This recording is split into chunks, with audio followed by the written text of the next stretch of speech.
Moriden, Athluan.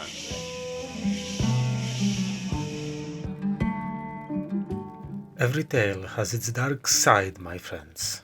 Even so noble a hero as Moriden did not always help the people. Do not take this as truth, but there are rumors that he worked for a time for the Thieves Guild of Skyrim. So sorry to miss the beginning of the evening tale, my friend. What did I miss? Though none alive would dare to besmirch Moriden's name, the rumors persist. Some claim that he finally fell to greed and avarice. Others, that he was forced into serving their desires. Oh. Well, of course it would be this part. Should have realized. Not like there's a great deal of my story left to tell. Despite what seems evidence that cannot be explained away, yet others claim that Moriden became one of the greatest of thieves, not for personal gain, but to once again save the people of Skyrim from the darkest of horrors. Oh, that's rich. The darkest of horrors. Seriously. The only thing I saved anyone from during that time of my life was the burden of a full purse. The rumors, I'm afraid, are true, my friend. So, though they are only the darkest of slander, dear listeners, gather round once more and hear the tale of the greatest of thieves. For it to be slander, it would have to be intentionally wrong. Much of this tale is right, but they won't give you the details. You know how much I enjoy a good tale in a good tavern. So let me save you the pain of listening to the drivel. Far enough from the rest of the people here that I can tell you how it really happened. Because the truth of it... The truth is not what the bards would have you believe.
Second Seed, 4th Era, 202. I slept in a camp just outside Winterhold. Knowing Carlia, she'd have taken off for Riften to scout things out immediately, and delaying a few hours would give her the time she needed to do that. Once I awoke, I rode straight for the flagon. She was just outside when I got there, waiting for me. I didn't think I'd ever see her nervous, but she was on the edge as we walked, me slightly behind her, into the cistern. We found Brynjolf, Vex, and Delvin waiting for us. As one might expect, they were not pleased to see me in her company. Fortunately, cool heads prevailed, and Carlia handed over Gallus's journal. Bryn's face was skeptical at first as he leafed through it. Then he slowed. His eyes widened. He even let out a curse or two.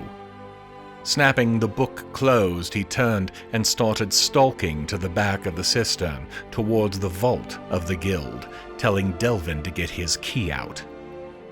The vault has 3 keys, you see. Mercer has 1, but Brynjolf and Delvin have the other 2, and it requires 2 of them to be used to open it. When the doors opened, there was shocked silence. It was gone. All of it. Gold, jewels, everything. Vex spoke for everyone when she drew her dagger and swore to kill Mercer on the spot. Again, Brynjolf calmed the situation down, with Delvin's help. Vex, along with Delvin, went back out to the flagon to watch for Mercer, while I brought Brynjolf fully up to speed on everything I'd learned and everything that had happened. The steel healing wound on my belly was fairly telling, as was the chain of reasoning that had almost saved me from needing it. What I didn't know, nor did Bryn, was where to look for the now all but certainly hunted and former Guildmaster.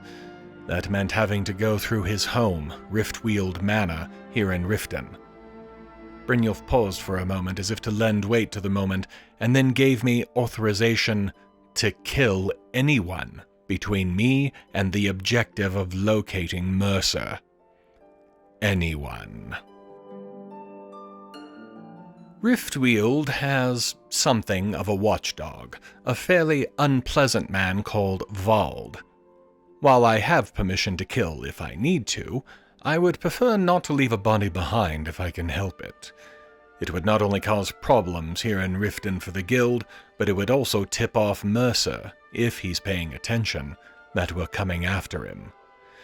No, the better move here is either to avoid him entirely, or to get him out of the way. Vex, it turns out, used to be close to him. That is no longer the case. But unfortunately, the only thing she could give me is that he wouldn't turn for anything but gold. She did, however, mention that he was in debt to my least favorite Jarl, Maven. So this then was my plan. Pay off the debt with Maven, commit a number of smaller burglaries around the city to spread out the attention, and then hit Riftweald to find what we really want. Mercer can't be in that many places at once, and I don't think he'd expect us to come looking for him just yet. After all, he just reported my death and the need to hunt Carlia, didn't he? Why should the guild suspect him of anything? Maven won't settle for money. What she told me makes it plain why Vald would need to be paid off in a large way. He's not here because of Mercer. He's there because of Maven. He was supposed to be delivering a special-made object from Winterhold, struck a rock in the lake as he was returning, and sent the item straight to the bottom. Despite all following searches, it has not been found. Which means, if I want to avoid killing him, I'm going to have to do what I have done so many times before. Find something that nobody else seems to be able to.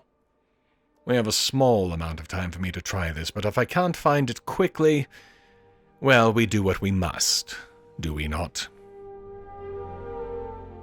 This would have gone far easier if Maven had informed me that Vald had sunk his boat. I kept looking for near-surface rocks, but never saw any that should have done what was described. Instead, I saw a single rowboat that looked like it had been broken in half. The strongbox held the item in question, which, for legal reasons, I will not describe here, perhaps sometime in the future, after Jarl Maven is long since dead and gone. Now dripping wet and cold, I returned to the Jarl to return the item and free Vald from her clutches. For now. I imagine he'll be back in her bad graces before the week is out, if what I hear of him is true. With Maven's agreement, if not her blessing, I did a quick round of theft from several different portions of Riften.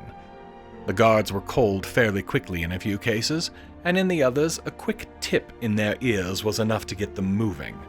I left my way to Riftweald open, and I was challenged by the watchdog almost immediately. He offered to cut my throat. I counter-offered with his freedom from Maven. He agreed to my deal and threw in the key to Mercer's place as a bonus. Inside, I found a pair of bandits who quickly were added to the death count that Mercer has incurred. At first, there seemed nothing about the place that would draw attention. That was until I noticed a wall cabinet that was just a little too snug against the wall. I remembered the butcher's trick back in Windhelm, and sure enough, a false wall was behind it.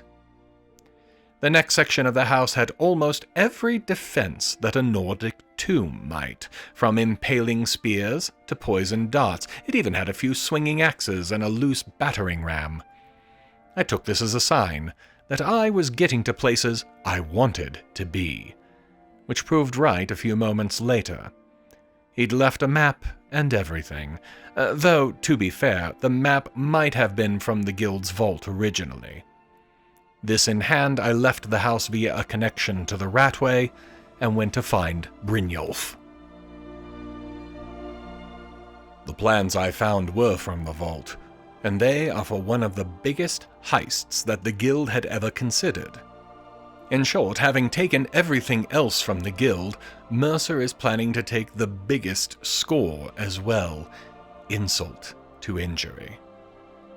The target is what Brynjolf calls the Eyes of the Falmer, a pair of giant gemstones in a statue similar to one that I had found near Alftend, just about 100 or so times bigger. Before we can go after Mercer, though, Carlia insists that we need to do it on equal footing. Mercer, murdering backstabber that he is still a nightingale, an agent of Nocturnal with all of the powers and abilities that go with it. I'm not sure how we are supposed to be on equal ground with that. Really, I'm more than a match, given that I'm an agent of, well, just about every Daedric Lord you'd care to name, along with a few Aedra. Regardless, Brynjolf isn't, and she wants both of us to meet her at an old standing stone just outside the city to address this seeming deficiency. Then I realized what that had to mean. She's taking us to the Twilight Sepulchre, to the Temple of Nocturnal. Seek the betrayer. Seek the shadows. I agreed to meet with them there in the morning. 22nd Seed, 4th Era, 202. We met as the sun peaked above the nearby mountains. I'd seen the stone before but hadn't understood its significance, a giant black stone with an emblem carved into it. Carlia announced her intention for the pair of us, Brynjolf and myself, to become the missing 2 members of the Nightingale Trinity. Defenders of the Twilight Sepulchre, agents of Nocturnal. I also realized that I was wrong, that this wasn't the Sepulchre itself. A pity, but it couldn't have been that easy. It never had been before, after all. She led us inside, explained more of the purpose of the Nightingales, and then she left us to change into our new armor before we took what she calls the Oath. I've made many oaths in my time. Many I intended to keep. I always tried to keep my options open, so if I need to swear something here to get at the man who stabbed me in the back, I will do it gladly, no matter the cost. The cost, as it turned out, was eternal devotion to Nocturnal. We entered the room of summoning, and Carlia called forth Nocturnal to make her own deal, the return of her Nightingale status and powers in exchange for the 2 of us making our own oaths.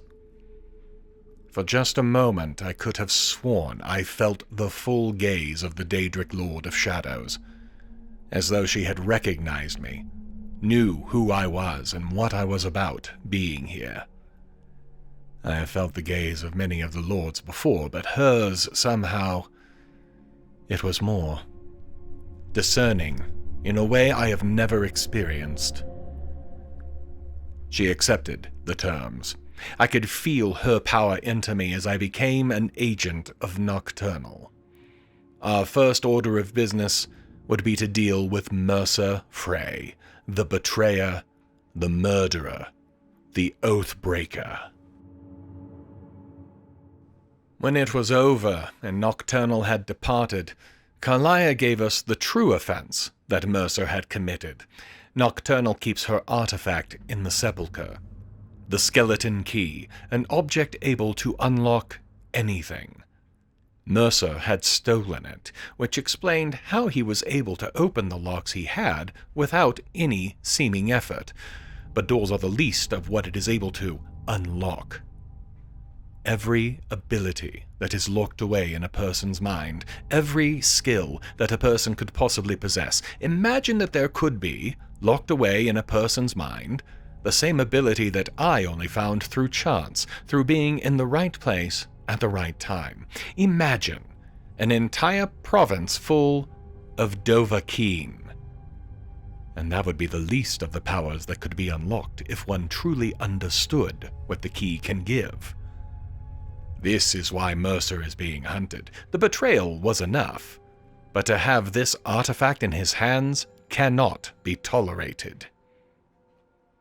Then, as I was about to leave, I was stopped. Brynjolf looked to Carlia, who nodded, and then took a deep breath.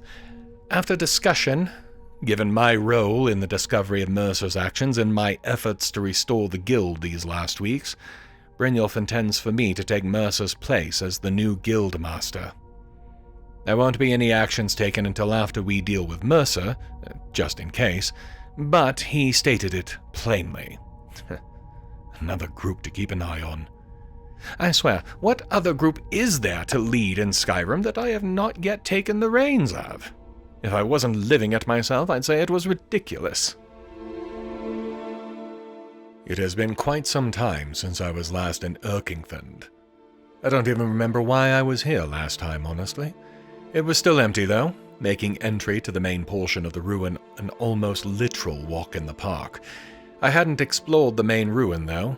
It hadn't been required of me at the time, which means the same emptiness will not be seen as I move deeper.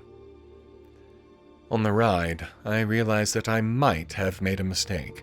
Yes, I've made many before, but this one has some large consequences. Without any real consideration, I had literally just swore my soul to immortal service of the Lord of Shadows, and I very much doubt there is a way out of it. I've spent the last many months looking for freedom. I've never found it.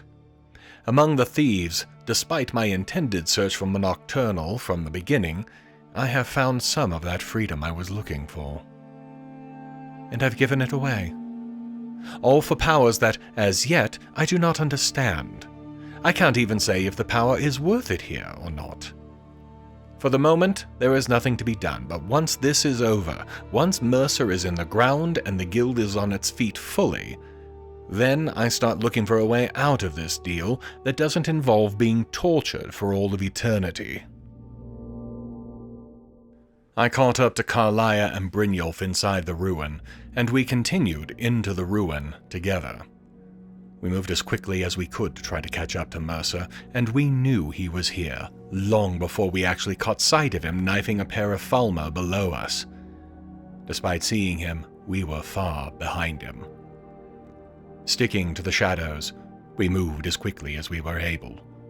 Though the Falmer were largely dead before we found them, the Dwemer automatons we kept encountering were still active. The rooms twisted, turned, and continued to drop lower and lower. Almost we caught up to him, and then Mercer showed us the power that the skeleton key had given him. He pulled a tower down around us, almost burying us. We got lucky. He had pulled it down too soon, and had also managed to create a new way forward. Finally, we were catching up once again to Mercer. It was time to end this. The statue was huge. The gems that were in its eyes were huge. By comparison, Mercer looked small, and when he was under the nose of the snow elf statue, I couldn't help but think he looked like a booger hanging from the statue's nose. I must admit that my chuckle at that thought caught his attention. Not that it mattered. We wouldn't have gotten to him before he noticed us anyhow. The usual bit of grandstanding followed, with Mercer trying to justify his actions as being those of a thief. which all present were. Honor of any kind in his mind was a hobble, something to stumble and die over. We believed otherwise. If you can't trust those you work with, then who can you trust?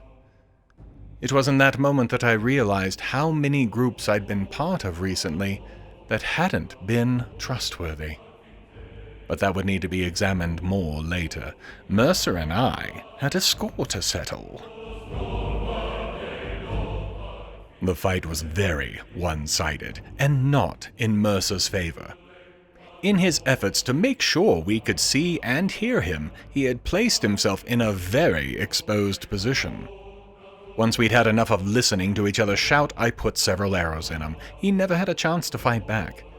When I heard only silence behind me, I turned to find Carlia staring at me in surprise. Apparently I'm a faster and better shot than she is, something she isn't used to saying about anyone. It was about that point that the pipes above us broke. I think a final act of defiance from Mercer before he expired. Water began to flood into the room, and we raced to collect the key from Mercer's corpse, along with anything else that we could grab. Including the eyes of the former, because of course we weren't leaving those behind. Unfortunately, we left it too long, and the door we'd entered by was held closed by the water's weight. For a few brief moments we thought that we were done for. Then we saw the small cave at the top of the cavern, one that, once the water had filled the room enough, we were easily able to enter and follow to its exit. Honor is a fickle thing. Those who have none will decry it, calling it useless and hampering. Those who cling to it seem to weaken themselves by doing so, but in the end are stronger for clinging to others who do as well. The strength of one person is limited, though seemingly boundless and unconstrained. The strength of many is bound, but stronger than just adding up numbers. You were a thief. You preyed upon others to your own benefit and forgot that those who helped you get there were how you had survived for so long. Without them, you had only yourself to rely on. You ultimately failed yourself. Mercer Frey, Guildmaster of the Thieves Guild, agent of Nocturnal, fallen nightingale, and betrayer, is dead. The cave opened out onto Lake Yorgrim, below the entrance to Erkingthend itself. We spoke only briefly. Mercer was dead, but the key needed to be returned to the sepulchre. Brynjolf would return to the guild to keep things in order until I returned. Carlia, she couldn't bear to return and see Nocturnal herself after her failure to protect the key originally, so she would go with him. And so Carlia told me what needed to be done.